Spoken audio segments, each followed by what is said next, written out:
तकरीबन लोग जो डायबिटीज़ से मुतासिर हैं एक ऐसे रास्ते पर जा रहे हैं जहां पर दिन ब दिन उनका वेट लगातार बढ़ते जा रहा है और उनका शुगर लेवल भी बढ़ते जा रहा है और उनके मेडिसिन भी दिन ब दिन उनका ड्रग डोजेस बढ़ते जा रहे हैं और कॉम्प्लिकेशंस भी बढ़ते जा रहे हैं। तो डायबिटीज़ को रिवर्स करना, वापस नॉर्मल पे आना एक ऐसी बात हो गई कि ये ट्रेंड को रिवर्स करने के बराबर है। पिछली वीडियो में मैंने बताया था कि डायबिटीज़ का एक्चुअल एंड मेन रीज़न क्या है। जैसे कि मैंने बताया था कि डायबिटीज़ ब्लड में शुगर एक्सेस होने की वजह से नहीं बल्कि फैट लॉज होने की वजह से होता है। तो उसके लिए आप मेरा वीडियो ज़रूर देखें। आज इस वीडियो में मैं आपको डायबिटीज़ ड्रग के बारे में बताऊंगी, उसका मैकेनिज़्म क्या है, उसका इफ़ेक्ट्स क्या है, उसका साइड इफ़ेक्ट्स क्या है। ये इस वीडियो में मैं बताऊंगी कि किस तरह से हम ये ड्रग्स लेते हुए अपनी बीमारी को ठीक तो नहीं कर रहे और लाइफ लॉन्ग कॉम्प्लिकेशंस में रह रहे हैं। तो ये वीडियो मेरा एंड तक ज़रूर देखें। अस्सलामुअलैकुम, hello everyone, this is doctor Tahira and you are welcome to my channel. इस वीडियो में हम देखेंगे कि डायबिटीज़ के ड्रग्स कितने हैं। मेनली डायबिटीज़ के ड्रग 3 क्लासिफिकेशंस में आते हैं, बाइग्यूनाइड्स, सल्फोनाइलुरेस और SGLT2 इनहिबिटर्स। बाइग्यूनाइड्स में आता है आपको the majorly prescribed form of drug that is metformin, जो हमेशा हर डायबिटिक पेशेंट के मेडिसिन बॉक्स में होती है। तो मेटफॉर्मिन एक ऐसी ड्रग है जो कॉमनली प्रिस्क्राइब्ड होती है, जो फर्स्ट लाइन ऑफ ड्रग है। तो इसका हम देखेंगे कि मैकेनिज़्म क्या है। पिछली वीडियो में मैंने आपको बताया था कि नॉर्मल मैकेनिज़्म हमारी बॉडी का क्या है, जिस तरह से हम खाना खाते हैं वो कैसे ब्रेक डाउन होता है और छोटे छोटे ग्लूकोज मॉलिक्यूल्स में यानी शुगर में और हमारी बॉडी में कैसे एनर्जी प्रोड्यूस होती है। तो ये है हमारा नॉर्मल मैकेनिज़्म। लेकिन डायबिटिक पेशेंट्स में होता यूँ है कि ये जो नॉर्मल मैकेनिज़्म है वो प्रॉपरली काम नहीं करता, वो रीज़न की वजह से जो मैंने अपने पिछले वीडियो में बताया था। तो अब हो गया कि शुगर लेवल आपका बढ़ते जा रहा है लगातार दिन ब दिन। तो अब आप मेटफॉर्मिन दवाई लेंगे। तो मेटफॉर्मिन कैसे आपका शुगर लेवल को डाउन करती है ये हम देखेंगे। तो मेटफॉर्मिन मेजरली आपके 2 ऑर्गन्स पे काम करती है, एक है इंटेस्टाइन और एक लिवर। इंटेस्टाइन पे ये ऐसे काम करती है कि जितना भी एक्सेस शुगर जो हमारे पेट में होता है वो लेकर इंटेस्टाइन में डायरेक्टली डाल देती है, ना कि हमारे ब्लड में ऑब्जर्व होने देती है। तो जितना भी शुगर है इंटेस्टाइन में वो एक्सक्रीट हो जाता है, यानी कि निकल जाता है बाहर। यहाँ पर ये होता है कि हमारे इंटेस्टाइन में काफ़ी बहुत सारे बैक्टीरिया होते हैं जिसे माइक्रोब्स कहा जाता है। माइक्रोब्स का फेवरेट फूड होता है शुगर। तो जहाँ पर भी एक्सेस शुगर होती है वहाँ पे एक प्रोसेस स्टार्ट हो जाता है फर्मेंटेशन करके, जिसकी वजह से गैस बबल्स फॉर्म होना स्टार्ट हो जाते हैं। तो आप रिलेट कर सकते हैं कि जो मेटफॉर्मिन लेते हैं उनमें ब्लोटिंग, पेट का फूलना या फिर स्टमक रिलेटेड डिसऑर्डर्स आते हैं।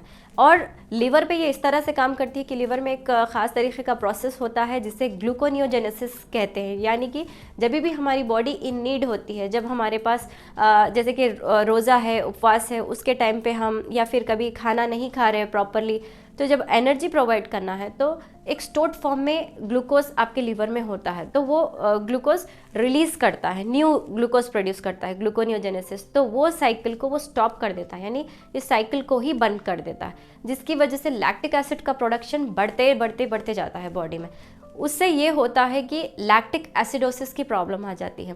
जब भी लैक्टिक एसिड बढ़ जाता है बॉडी में तो वो मसल्स में डिपॉजिट हो जाते हैं। इसीलिए आप देख सकते हैं कि तकरीबन डायबिटिक पेशेंट्स को body pain, muscle cramps, joint pain और जितने भी स्टमक रिलेटेड डिसऑर्डर्स हैं जैसे गैस बबलिंग होना, एसिड रिफ्लेक्स, वॉमिटिंग, डायरिया और GERD, gastro oesophageal reflux disorder, ये सारे डिसऑर्डर्स आते हैं ये मेडिसिन लेने पर। अब हम देखेंगे कि सेकेंड क्लास ऑफ ड्रग यानी सल्फोनाइलुरियाज क्या करते हैं। सल्फर ड्रग्स की कैटेगरी में आते हैं ग्लिमीपिराइड, ग्लिमिजाइड, ये सारे सल्फर ड्रग्स की कैटेगरी में आते हैं। तो सल्फर ड्रग्स ऐसे काम करता है जैसे कि हमारा जो पैनक्रियाज होता है, जो इंसुलिन प्रोड्यूस करता है, जो हमारा ब्लड शुगर लेवल मेंटेन करता है, इसके बीटा सेल्स को लगातार स्टिमुलेट करता है कि इंसुलिन प्रोड्यूस करते जाए। तो यहाँ पे ये हो जा रहा है कि एक्सेस इंसुलिन प्रोड्यूस हो रहा है, जिसकी वजह से फोर्सफुली जो शुगर मॉलिक्यूल्स हमारे ब्लड में है वो ड्राइव इन होते हैं सेल में, यानी कि ज़बरदस्ती के सेल में चले जाते हैं। इससे ये हो रहा है कि ओवरबर्डन हो जा रहा है पैनक्रियाज पे, यानी कि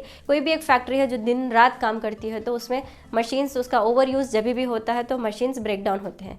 तो लॉन्ग रन में यहाँ पे पैनक्रियाटिक डिसऑर्डर्स आ रहे हैं, इवन पैनक्रियाज के कैंसर्स भी लीड हो सकते हैं और यहाँ पे टॉक्सिसिटी बढ़ जा रही है, क्योंकि इंसुलिन का जो प्रोडक्शन है वो काफ़ी लगातार बढ़ता जा रहा है ये मेडिसिन के इफेक्ट्स की वजह से। क्योंकि जो हमारा बॉडी का नॉर्मल मैकेनिज्म है उसमें ये होता है कि हमारा खाना जितना होता है उतना ही एक रेगुलेटेड फॉर्म में इंसुलिन हमारी बॉडी प्रोड्यूस करती है। जितना इंसुलिन होना है उतना ही इंसुलिन प्रोड्यूस होता है, लेकिन यहाँ पर फोर्सफुली इंसुलिन को प्रोड्यूस किया जा रहा है, जिसकी वजह से बहुत सारे प्रॉब्लम्स आ रहे हैं। और इन पेशेंट्स में बहुत सारे साइड इफ़ेक्ट्स दिखते हैं, जैसे कि थकान होना, फेटिग होना, मसल क्रैम्प्स है, जॉइंट पेन्स है, वेट गेन लगातार बढ़ते जा रहा है, स्टमक अपसेट होना, मेंटल कन्फ्यूजन, डिजीनेस और बहुत सारे प्रॉब्लम्स ये पेशेंट्स में दिख कर आते हैं। अब थर्ड क्लास ऑफ ड्रग देखते हैं क्या है। SGLT2 इनहिबिटर्स यानी कि ग्लिफ्लोजिन, एम्पाग्लिफ्लोजिन। तो ये जो फ्लोजिन ड्रग्स है ये ना तो हमारे पैनक्रियास पे काम करता है ना ही हमारे स्टमक पे, बट डायरेक्टली ये जितना भी एक्सेस शुगर मॉलिक्यूल्स है उसको ले जाकर हमारे किडनी के थ्रू फिल्टर आउट कर देता है। दिखने में बड़ा ही अट्रैक्टिव लग रहा है, लेकिन जहाँ पर भी एक्सेस शुगर होता है वहाँ पर फंगस और माइक्रोब्स प्रोड्यूस होना स्टार्ट कर देते हैं, जिसकी वजह से इन पेशेंट्स में लगातार यूरिनरी ट्रैक इन्फेक्शंस होते हैं और जेनाइटल इन्फेक्शंस होते हैं मेल एंड फीमेल्स में,